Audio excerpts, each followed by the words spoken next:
రకాల అర్థాలు ఉన్నాయి. భవుని పత్ని కనుక భవాని, ఇది ప్రధానమైన అర్థం. అప్పుడు భవుడు అనే దానికి అర్థం తెలుసుకుంటే భవునికి ఎన్ని అర్థాలు ఉన్నాయో భవానికి అవే అర్థాలు అన్వయిస్తాయి.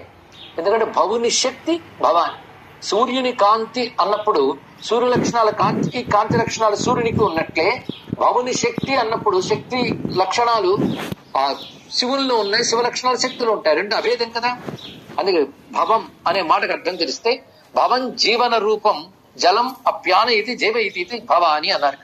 అంటే జలస్వరూపముగా కాపాడునది అని అర్థం. అసలు భవశబ్దం కూడా జలస్వరూపం తెలియజేస్తుంది.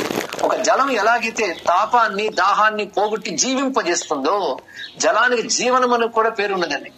జీవింపజేసే తల్లి, కలిగించే తల్లి, ఉంచే తల్లి అని అర్థం. ఈ సర్వ జగత్తుని జీవింపజేసేది, సర్వ జగత్తుని కలిగించేదేదో అది భవాని. అంతేకాదు కలిగిన జగత్తును పోషిస్తున్నది. అందుకే భవానీ నామం అన్నపూర్ణ నామంగా కూడా చెప్పబడుతుంది. అన్నపూర్ణ భవాని అంట. అన్నపూర్ణ అంటే జగత్తుని పోషించేది. ఆ తల్లి యొక్క మరొక పేరు భవాని. కనుక భవాని అంటే సర్వ జగత్తుని పోషించున్నది. యస్మాత్ భవంతి భూతాని తాభ్యస్తా బాధయంతి చ భవనాత్ బాధనాచ్చైవ భూతానాం సభవస్ఫుట. భవుడు అని శివునికి పేరు ఎందుకు వచ్చిందంటే ఎవరి వలన ఈ జగత్తు భవంతి కలుగుతూ ఉన్నదో, అదే విధంగా ఎవరి చేత ఈ జగత్తు బాధింపబడుతున్నదో, బాధింపబడుట అంటే అర్థం పరిణామము చెందుట అని అర్థం. అంటే మొదట ఉన్నట్లే కాకుండా తర్వాత మారుతూ ఉంటుంది జగత్తు.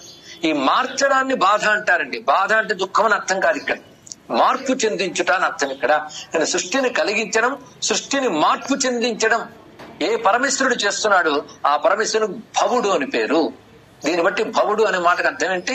సృష్టి చెయ్యువాడు, పరిణామం కలిగించేవాడు అర్థం. ఆ సృష్టి చేసి పరిణామం కలిగించేటువంటి భవుని శక్తి పేరు భవాని. ఇది భవానీ నామాలకి